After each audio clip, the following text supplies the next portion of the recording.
हमने शहर को दी एक नई पहचान, हम हैं सिंघानिया बिल्डकॉन। कच्चे तेल की कीमतें लगातार नीचे आ रही हैं। सोमवार को भी कच्चे तेल के दाम 450 रुपए प्रति बैरल गिरकर 8,120 रुपए प्रति बैरल पर हो गए। इसके बावजूद देश में पिछले 8 दिन से पेट्रोल डीजल की कीमतें बढ़ती जा रही है। आज भी 8 दिन में 7वीं बार तेल के दाम बढ़ाए गए। पेट्रोल की कीमत में 80 पैसे और डीजल में 70 पैसे प्रति लीटर की बढ़ोतरी दर्ज की गई। क्रिसिल रिसर्च की एक रिपोर्ट के मुताबिक ऑयल मार्केटिंग कंपनियों के नुकसान की भरपाई के लिए पेट्रोल डीजल की कीमत में 15 से 20 रुपए का इजाफा करना होगा। इस लिहाज से देखें तो पेट्रोल डीजल की कीमत में अभी और 18 रुपए की बढ़ोतरी हो सकती है। प्रदेश भर में आज से 9वीं और 11वीं की परीक्षाएं शुरू हो रही है, जिसके लिए तैयारियां पूरी कर ली गई हैं। कोरोना संक्रमण के चलते 2 साल जनरल प्रमोशन दिया जा रहा था। अब संक्रमण की रफ्तार कम होने पर ऑफलाइन मोड में परीक्षाएं ली जा रही हैं।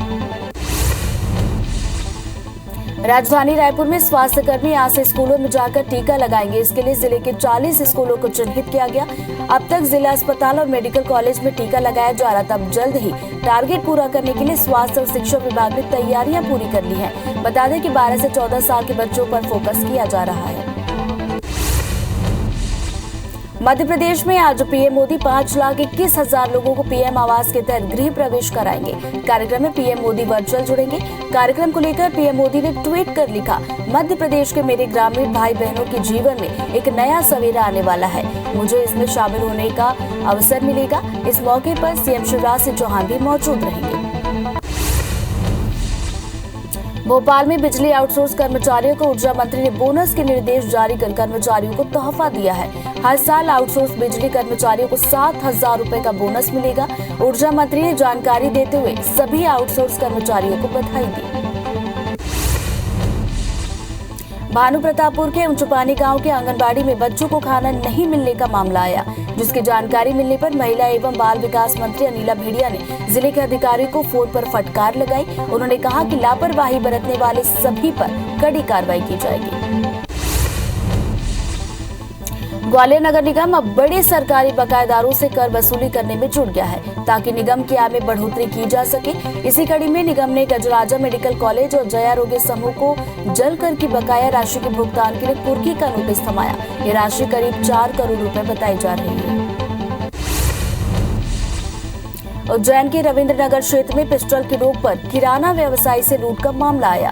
दिन दहाड़े 2 आरोपियों ने घर में घुसकर 1 लाख रुपए नकद और चांदी के सिक्के उठाकर ले गए। घटना की सूचना मिलने पर मौके पर पहुंची पुलिस ने सीसीटीवी फुटेज के आधार पर आरोपियों की तलाश शुरू की है। सीतापुर जनपद क्षेत्र के पेटला में जन समाधान चौपाल का आयोजन किया गया, जहां सरगुजा कलेक्टर ने भी चौपाल का जायजा लेकर अधिकारियों को त्वरित समाधान के निर्देश दिए। वहीं जन चौपाल में 8 गांव के करीब 350 आवेदनों की संख्या कर समस्याओं का निराकरण किया गया। बिलासपुर हाईकोर्ट ने एक मामले में एसीबी के समक्ष चल रही कार्रवाई निरस्त कर सरकार को नोटिस जारी किया। दरअसल सुनवाई के दौरान कोर्ट ने एसीबी की कार्रवाई में गलतियां पाई थी, जिसके बाद हाईकोर्ट ने आरोप को निरस्त कर फिर से विधिक कार्रवाई करने के निर्देश दिए। धमतरी जिला दंडाधिकारी ने जन स्वास्थ्य से खिलवाड़ करने वाले 3 व्यापारियों पर 80,000 रुपए का अर्थदंड से दंडित किया है। व्यापारियों ने दोबारा गलती नहीं करने का शपथ पत्र भी दिया। खाद्य और औषधि प्रशासन विभाग ने दिनेश ट्रेडर्स, पूजा ट्रेडर्स और जुनेजा बेवरेजेस पर दबिश देकर सैंपल लिया था, जहां जांच में मानक पाए जाने पर कार्रवाई की गई। बलरामपुर जिले के हाई स्कूल और हायर सेकेंडरी स्कूल की परीक्षाओं की उत्तर पुस्तिकाओं का मूल्यांकन शुरू हो गया है। जिला मुख्यालय के बालक हायर सेकेंडरी स्कूल में मूल्यांकन किया जा रहा है। बता दें कि लगभग 300 चयनित शिक्षक इन सभी उत्तर पुस्तिकाओं का मूल्यांकन करने वाले हैं। पखांजूर क्षेत्र में एलपीजी सिलेंडर नहीं मिलने से उपभोक्ताओं को परेशानियों का सामना करना पड़ रहा है। लोगों का कहना है कि क्षेत्र के सभी उपभोक्ता विशंबर गैस एजेंसी पर निर्भर हैं, लेकिन एजेंसी बीते 2 हफ्तों से सिलेंडर का वितरण नहीं कर रही। कोरिया जिले के भरतपुर विकासखंड में साल 2010 में 30 किलोमीटर सड़क मार्ग का निर्माण करवाया गया था। इसके लिए 465 किसानों की जमीन अधिग्रहित की गई थी, लेकिन 12 साल बाद भी किसानों को मुआवजा नहीं मिल पाया। मुआवजे की मांग को लेकर किसानों ने सोमवार को भगवानपुर तिराहे में मुख्य मार्ग पर चक्का जाम किया। पन्ना में आंगनबाड़ी कार्यकर्ता और सहायिका 10 दिन से लगातार धरना प्रदर्शन कर रहे हैं। इस दौरान उन्होंने सरकार से अपनी 5 मांग की है। 5 सूत्री मांगों में सबसे मुख्य मांग समान कार्य समान वेतन है। बता दें कि आज आंगनबाड़ी कार्यकर्ता ने काली पट्टी बांधकर विरोध प्रदर्शन किया। ग्वालियर के शिवाजी यूनिवर्सिटी में एनएसयूआई के छात्रों ने सोमवार को प्रदर्शन किया। इस दौरान छात्रों ने रैली निकालकर ऑनलाइन मोड में परीक्षाएं कराने की मांग की है। बता दें कि हाल ही में शिवाजी यूनिवर्सिटी ने ग्रेजुएशन के कुछ कोर्स के लिए परीक्षा का टाइम टेबल जारी किया, जिसके बाद से छात्र नाराज। कटनी में जल संकट सहित 15 सूत्री मांगों को लेकर आम आदमी पार्टी ने सोमवार को नगर निगम का घेराव किया। प्रदर्शनकारियों को हटाने के लिए पुलिस को वाटर जांच करना पड़ा, जहां काफी देर तक आम आदमी पार्टी के पदाधिकारी, कार्यकर्ता और समर्थक नगर निगम के गेट पर नारेबाजी करते रहे। श्योपुर में संचालित इंडियन ऑयल के पेट्रोल पंप पर सोमवार को एक युवक ने हंगामा किया। युवक ने बाइक में 200 रुपए का पेट्रोल डलवाया था, लेकिन बाइक में पेट्रोल कम आया, जिसकी शिकायत युवक ने पंप कर्मचारी से की। सही पाए जाने पर युवक के साथ बाकी लोगों ने हंगामा किया। जबलपुर में बीजेपी नेता पूनम प्रसाद पर घरेलू काम करने वाली महिला ने प्रताड़ना का आरोप लगाया। एसपी कार्यालय पहुंची महिला ने बताया कि पैसे न देने को लेकर उसने पूनम के घर का काम छोड़ दिया था, जिसके बावजूद वो अपने घर में काम करने के लिए दबाव बना रही है। जांजगीर चांपा के कैथा गांव में पति पत्नी की खून से लथपथ लाश मिली है। घटना की जानकारी लगते ही मौके पर पुलिस के साथ डॉग स्क्वाड और एफएसएल की टीम पहुंची। मामले में एसपी ने बताया कि डबल मर्डर की घटना हुई है। पुलिस की टीम हर एंगल से जांच कर रही है।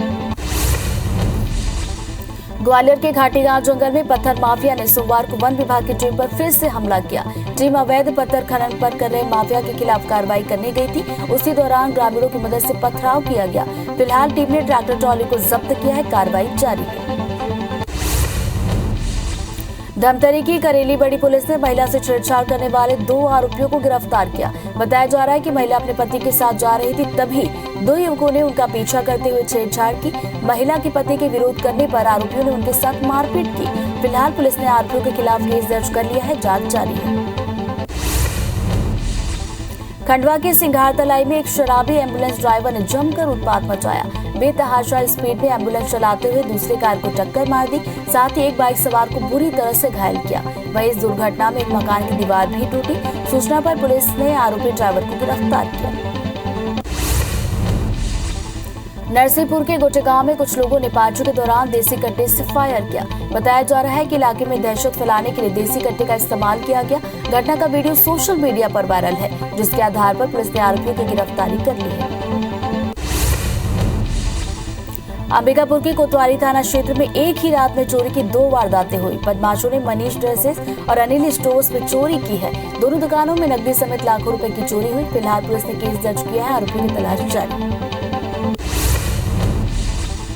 इंदौर में बाल गृह शाखा से 7 बाल कैदी चौकीदार और गार्ड की पिटाई कर फरार हो गए। कैदियों ने कमरे में पानी नहीं होने का बहाना किया, जिसके बाद उन्होंने चौकीदार को धक्का देकर फरार हो निकले। सूचना मिलते ही स्थानीय पुलिस और बाल गृह अधिकारी मौके पर मौजूद रहे। वहीं पुलिस ने केस दर्ज कर जांच शुरू की है। पन्ना टाइगर रिजर्व के वन परिक्षेत्र में पदस्थ रिश्वतखोर वनकर्मी पर सागर लोकायुक्त की टीम ने कार्रवाई की है। आरोपी ने ट्रैक्टर ट्रॉली छोड़ने के लिए 20,000 रुपए की रिश्वत मांगी थी। मामले की शिकायत फरियादी ने लोकायुक्त में की थी, जिसके बाद टीम ने वनकर्मी को रिश्वत लेते रंगे हाथों गिरफ्तार किया।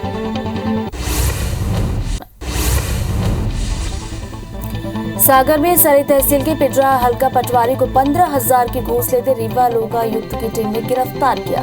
बता दें कि पटवारी ने नामांतरण के एवज में भूमि स्वामी से 56,000 का सौदा किया था, लेकिन 15,000 रुपए लेते पकड़ा गया। जगदलपुर की बोधघाट पुलिस ने नशीली दवाइयों को बेचने की फिराक में घूम रहे एक व्यक्ति को पकड़ा है। पुलिस चेकिंग के दौरान संदिग्ध वाहन से करीब 150 नग अवैध नशीली सिरप मिली है। जब्त की गई दवाइयों की कीमत 23,000। जांजगीर चांपा के बलौदा में अज्ञात वाहन ने बाइक सवार एक युवक को कुचल दिया, जिससे उसके मौके पर मौत हुई। मृतक बिलासपुर जिले का रहने वाला था। मामले में टीआई ने बताया कि युवक अपने भाई के साथ जा रहा था, तभी अज्ञात वाहन ने उसे कुचल दिया। फिलहाल पुलिस ने केस दर्ज कर लिया है। आरोपी की तलाश जारी है। सतना के कोलगवा थाना क्षेत्र में कारगिल ढाबा के पीछे बने नहर में डूबने से 13 साल के नाबालिग की मौत हो गई। जानकारी के मुताबिक सतना के नई बस्ती हनुमान नगर निवासी मृतक शिवम तिवारी अपने दोस्त के साथ नहाने गया हुआ था, जहां गहरे पानी में फंसने नाबालिग की मौत हो गई। आज एसडीआरएफ की टीम ने शव को बरामद कर लिया है। बलरामपुर जिले के राजपुर वन क्षेत्र में पिछले 2 दिनों से 5 हाथियों का दल जमकर उत्पात मचा रहा है। बीती रात हाथियों के दल ने भोजन की तलाश में एक घर को तोड़ दिया, फसलों को नुकसान पहुंचाया, साथ ही खेत में लगे समरसीबल पंप को भी हाथियों ने उखाड़ दिया। बलरामपुर जिले के विभिन्न इलाकों में छात्रा से रेप के आरोपियों की गिरफ्तारी की मांग को लेकर प्रदर्शन किया गया। स्वर्णकार समाज रायपुर के महिला पुरुष सदस्यों ने इसका विरोध किया और हाथों में कैंडल लेकर शहर में रैली निकाली। गांधी चौक में छात्रा की प्रतिमा पर पुष्प अर्पित कर श्रद्धांजलि दी गई, साथ ही आरोपियों को फांसी की सजा देने की मांग की गई। टोक्यो ओलंपिक में गोल्ड मेडल जीतने वाले जैवलिन थ्रोअर ने राष्ट्रपति रामनाथ कोविंद से पद्मश्री अवार्ड प्राप्त किया। राष्ट्रपति भवन में हुए कार्यक्रम में उन्हें इस अवार्ड से नवाजा गया। ये पुरस्कार कला, सामाजिक कार्य जैसे विभिन्न विषयों और गतिविधियों के क्षेत्रों में दिया जाता है। राष्ट्रपति रामनाथ कोविंद ने पद्म पुरस्कार वितरण किया, जिसमें गायिका सुलोचना चौहान को राष्ट्रपति ने पद्मश्री दिया। वहीं भारत बायोटेक के एमडी कृष्णा एला और संयुक्त एमडी सुचित्रा एला को पद्म भूषण से सम्मानित किया गया। उत्तर प्रदेश में मंत्रियों को विभागों का बंटवारा कर दिया गया है। ब्रजेश पाठक को स्वास्थ्य और चिकित्सा मंत्रालय सौंपा गया, जबकि स्वतंत्र देव सिंह को जल शक्ति मंत्री बनाया गया। चौधरी लक्ष्मी नारायण को गन्ना विकास मंत्री का प्रभार सौंपा गया। इसके अलावा यूपी चुनाव से कुछ महीने पहले कांग्रेस से बीजेपी में गए जितिन प्रसाद को सीएम योगी ने लोक निर्माण विभाग की जिम्मेदारी दी है। पाकिस्तान की इमरान सरकार के खिलाफ संसद में अविश्वास प्रस्ताव पेश हो गया। इस पर 31 मार्च को बहस और फिर वोटिंग होगी। सरकार बचाने के लिए इमरान ने सबसे बड़े सूबे पंजाब में अपनी पार्टी का सीएम हटाकर गठबंधन छोड़कर जा रहे सहयोगी को कुर्सी सौंप दी। उधर विपक्षी गठबंधन पाकिस्तान डेमोक्रेटिक फ्रंट ने शहबाज शरीफ का नाम पीएम फेस के तौर पर चुना है। अमेरिका के रक्षा विभाग पेंटागन ने कहा कि पूर्वी यूरोप में नाटो की सुरक्षा को मजबूत करने के लिए वो नौसेना के 6 विमान तैनात कर रहा है। ये विमान इलेक्ट्रॉनिक युद्ध में विशेषज्ञता रखते हैं। इसके अलावा अमेरिका पूर्वी यूरोप में लगभग 240 नौसैनिकों को तैनात कर रहा है। रूस और यूक्रेन के बीच जंग 34वें दिन भी जारी है। रूसी सेना लगातार यूक्रेनी शहरों में मिसाइलें दाग रही है। रिहायशी इलाकों को निशाना बनाया जा रहा है। मारिउपोल शहर में सबसे ज्यादा तबाही हुई। ये शहर 90% खंडहर में तब्दील हो गया है। मारिउपोल के मेयर ने कहा कि हमले के बाद से अब तक लगभग 5000 लोग मारे गए। शहर में अब तक 1 लाख से भी ज्यादा लोग फंसे हुए हैं। अमेरिकी राष्ट्रपति जो बाइडेन ने कहा कि वो पुतिन को सत्ता से हटाने वाले बयान को लेकर माफी नहीं मांगेंगे। हालांकि बाइडेन ने कहा कि मैं अपनी बात से पीछे नहीं हट रहा हूँ, मैं नीति परिवर्तन की बात कर रहा हूँ। मैंने जो महसूस किया वो कहा, मैं इसके लिए माफी नहीं मांगूंगा। यूक्रेन ने मंगलवार से रूस के साथ शुरू हो रही वार्ता में सीज फायर का रास्ता खुलने की उम्मीद जताई, लेकिन अमेरिकी अधिकारियों का कहना है कि पुतिन सुलह के मूड में नहीं। वहीं ब्रिटेन ने ऐलान किया कि वो यूक्रेन को स्टार स्ट्राइक सिस्टम देगा। रूस ने परमाणु हमले की धमकियां दी, जिसके बाद ब्रिटेन ने यह फैसला लिया। रूस यूक्रेन के बीच अब तक 28 फरवरी, 1 मार्च और 7 मार्च को शांति वार्ता हो चुकी है, लेकिन तमाम कोशिशों के बावजूद कोई ठोस नतीजा नहीं निकल सका। इसलिए दोनों देशों के नेताओं की मंगलवार को एक बार फिर से तुर्की के शहर इस्तांबुल में बैठक होने वाली है। इस दौरान जंग को रोकने को लेकर दोनों देश के नेता बातचीत कर सकते हैं। ब्रिटेन की तरफ से रूस को एक ऑफर दिया गया है। ब्रिटेन के विदेश मंत्री लीज ट्रस ने कहा कि अगर रूस जंग को खत्म करता है तो यूक्रेन अपनी सेना को वापस बुलाता है तो ब्रिटेन रूस और उसकी कंपनियों पर लगे प्रतिबंध हटा देगा। यूक्रेन में अब तक 78,000 करोड़ का इंफ्रास्ट्रक्चर तबाह हो गया है। राजधानी कीव, लीव समेत कई शहरों के रिहायशी इलाके पूरी तरह से बर्बाद हो गए। खार्किव के 30% से ज्यादा नागरिक युद्ध के चलते शहर छोड़कर जा चुके हैं। वहीं रॉकेट हमले से एक तेल डिपो प्रभावित हुआ। पिछले कुछ दिनों में रूसी मिसाइलों ने 6 तेल डिपो को तबाह कर दिया। यूक्रेन फोर्सेस के एक स्पेशल यूनिट ने दावा किया है कि उसने कीव की तरफ से की जा रही रूसी सेना के एक 64 किलोमीटर के काफिले को तबाह कर दिया। द गार्जियन की खबर के मुताबिक यूक्रेन के 30 सैनिकों के एक विशेष यूनिट ने ड्रोन की मदद से रूसी सैनिकों के एक लंबे काफिले पर एक के बाद एक कई हमले किए। दुनिया में शांति कायम करने के लिहाज से ये हफ्ता बेहद अहम साबित होने वाला है। रूस के विदेश मंत्री लावरोव का अचानक भारत दौरा इसी दिशा में अहम कदम है। लावरोव इसी हफ्ते दिल्ली आएंगे। उनकी यात्रा इजराइल के पीएम नफ्ताली बेनेट की यात्रा से ठीक पहले होगी। नफ्ताली 2 अप्रैल को भारत पहुंच रहे हैं।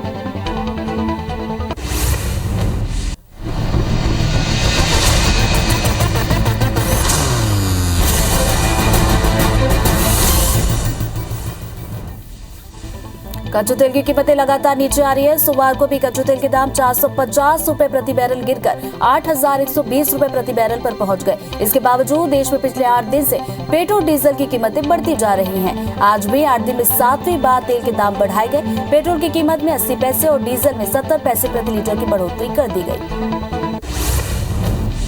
पूरे देश में पिछले 8 दिन में 7वीं बार पेट्रोल डीजल के दाम में बढ़ोतरी। मध्य प्रदेश की आर्थिक राजधानी इंदौर में पेट्रोल के दाम में 88 पैसे, तो जिसके बाद पेट्रोल की कीमत अब हो गई है 112 रुपए 50 पैसे प्रति लीटर। डीजल की कीमत में 75 पैसे की बढ़ोतरी, अब नई कीमत 95 रुपए 86 पैसे प्रति लीटर। देश भर के साथ छत्तीसगढ़ में भी पेट्रोल डीजल के दाम में बढ़ोतरी। रायपुर में आज पेट्रोल के दाम 83 पैसे बढ़े, जिसके बाद पेट्रोल की कीमत 106 रुपए 6 पैसे प्रति लीटर। डीजल के दाम में 84 पैसे की बढ़त के साथ नई कीमत 97 रुपए 37 पैसे प्रति लीटर। कृषि रिसर्च की एक रिपोर्ट के मुताबिक ऑयल मार्केटिंग कंपनियों के नुकसान की भरपाई के लिए पेट्रोल डीजल की कीमत में 15 से 20 रुपए का इजाफा करना होगा। इस लिहाज से देखें तो पेट्रोल डीजल की कीमतें अभी और 18 रुपए की बढ़ोतरी तक जा सकती हैं। प्रदेश भर में आज से 9वीं और 11वीं की परीक्षाएं शुरू होने जा रही है, जिसके लिए तैयारियां पूरी कर ली गई हैं। कोरोना संक्रमण के चलते 2 साल तक जनरल प्रमोशन दिया गया था। अब संक्रमण की रफ्तार कम होने पर ऑफलाइन मोड में परीक्षाएं हो रही हैं। राजधानी रायपुर में स्वास्थ्य कर्मी आज से स्कूलों में जाकर टीका लगाएंगे। इसके लिए जिले के 40 स्कूलों को सेलेक्ट किया गया है। अब तक जिला अस्पताल और मेडिकल कॉलेज में टीका लगाया जा रहा था। अब जल्द ही टारगेट पूरा करने के लिए स्वास्थ्य और शिक्षा विभाग ने तैयारियां पूरी कर ली है। बता दें कि 12 से 14 साल के बच्चों पर फोकस किया जा रहा है। मध्य प्रदेश में आज पीएम मोदी 5,21,000 लोगों को पीएम आवास के तहत गृह प्रवेश कराएंगे। कार्यक्रम में पीएम मोदी वर्चुअल जुड़ेंगे। कार्यक्रम को लेकर पीएम मोदी ने ट्वीट कर लिखा है कि मध्य प्रदेश के मेरे ग्रामीण भाई बहनों के जीवन में एक नया सवेरा आने वाला है। मुझे इसमें शामिल होने का सुअवसर मिलेगा। इस मौके पर सीएम शिवराज सिंह चौहान भी मौजूद रहेंगे। भोपाल में बिजली आउटसोर्स कर्मचारियों को ऊर्जा मंत्री ने बोनस के निर्देश जारी कर कर्मचारियों को तोहफा दिया है। हर साल आउटसोर्स बिजली कर्मचारियों को 7,000 रुपए का बोनस मिलेगा। ऊर्जा मंत्री ने जानकारी देते हुए सभी आउटसोर्स कर्मचारियों को बधाइयां दी। इंदौर जिले को आज दिल्ली के विज्ञान भवन में राष्ट्रपति पुरस्कृत करने वाले हैं। इंदौर को राष्ट्रीय जल पुरस्कार से नवाजा जाएगा। Water recharge, rain water harvesting और वाटर प्लस के क्षेत्र में उत्कृष्ट काम के लिए ये पुरस्कार मिलने वाला है। सांसद शंकर लालवानी कलेक्टर मनीष से पुरस्कार ग्रहण करने के लिए पहुंचेंगे। भोपाल नगर निगम के बजट को आज मंजूरी मिल सकती है। बताया जा रहा है कि ये बजट करीब 2,000 करोड़ से 2,700 करोड़ के बीच हो सकता है। बजट में सीवेज टैक्स को मंजूरी मिलने की उम्मीद। केंद्र सरकार के अमृत 2 मिशन के तहत करीब 1,300 करोड़ के निर्माण की भी तैयारी।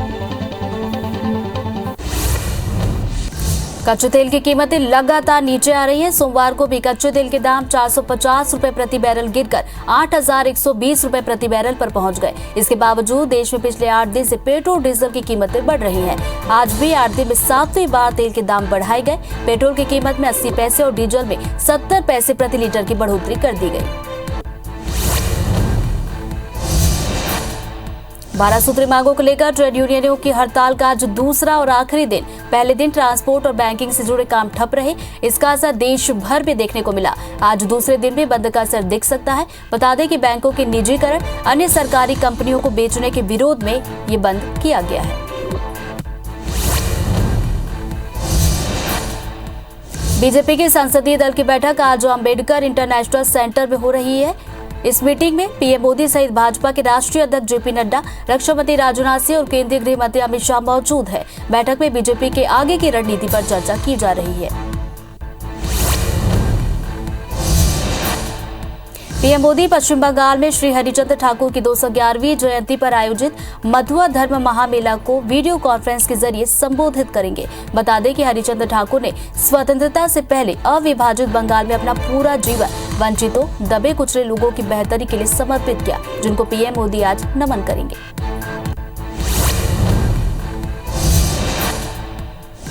देश में जानलेवा कोरोना वायरस महामारी के नए मामलों में आज मामूली गिरावट दर्ज की गई। देश में बीते 24 घंटे में कोरोना के 1259 नए केस सामने आए और 35 लोगों की मौत हो गई। केंद्रीय स्वास्थ्य मंत्रालय के मुताबिक कल देश में 1705 लोग ठीक हुए, जिसके बाद अब एक्टिव मामलों की संख्या घटकर 15,378 पहुंच गई।